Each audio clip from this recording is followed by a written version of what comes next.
ఈరోజు జూలపల్లి మండల కేంద్రంలో పెద్దపల్లి శాసనసభ్యులైనటువంటి గౌరవనీయులు శ్రీ చింతకుంట విజయరమణారావు గారి జన్మదినాన్ని ఇక్కడ పెద్ద ఎత్తున జూలపల్లి మండల నాయకులు కార్యకర్తల ఆధ్వర్యంలో ప్రజల ఆధ్వర్యంలో జరుపుకోవడం జరిగింది.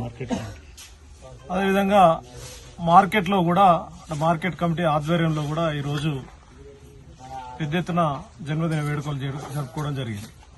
మరి శాసనసభ్యులు విజయరమణారావు గారు గత 10 ఏళ్ల టీఆర్ఎస్ పాలనలో జరిగినటువంటి అభివృద్దిని ఈరోజు నియోజకవర్గంలో కావచ్చు, మా జూలపల్లి మండలంలో కావచ్చు పెద్ద ఎత్తున అభివృద్ది పనులు జరుగుతున్నటువంటి సందర్భంగా ఆయన మరి తన జన్మదినాన్ని ప్రజలందరూ హర్షించే విధంగా గ్రామ గ్రామాన యువకులు, పెద్దలు, పార్టీ కార్యకర్తలు, ప్రజలందరూ పాల్గొని పెద్ద ఎత్తున తన జన్మదిన వేడుకలు జరుపుకోవడం జరుగుతుంది.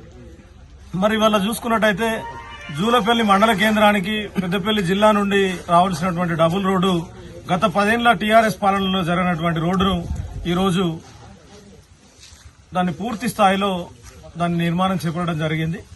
అదేవిధంగా ఎన్నో కార్యక్రమాలు ఇవాళ మా గతంలో వర్షాలు వచ్చినప్పుడైతే జూలపల్లికి అంటే ప్రజలు అంతరాయం కలిగేది, రవాణా సౌకర్యం అంతరాయం కలిగేది. మరి అలాంటి బ్రిడ్జిని కూడా శాంక్షన్ చేపించి ఇలా పెద్ద ఎత్తున ఈ అభివృద్ది పనులు జరుపుతూ అంటే గతంలో ఎన్నడూ లేని విధంగా పెద్ద ఎత్తున గ్రామాన పెద్ద ఎత్తున అభివృద్ది పనులు చేస్తున్నటువంటి విజయరమణారావు గారికి ఆ భగవంతుడు ఎల్లవేళలా సుఖ సంతోషాలు, ఆయుర ఆరోగ్యాలు, అష్టైశ్వర్యాలు, సుఖ సంతోషాలు అన్ని ప్రసాదించాలని చెప్పేసి కాంగ్రెస్ పార్టీ తరఫున ఇక్కడ నాయకులు కావచ్చు, కార్యకర్తలు కావచ్చు, జూలపల్లి మండల ప్రజలందరి తరఫున జన్మదిన శుభాకాంక్షలు తెలియజేస్తూ ముగిస్తున్నాం. జై కాంగ్రెస్, జై కాంగ్రెస్. ఎవరు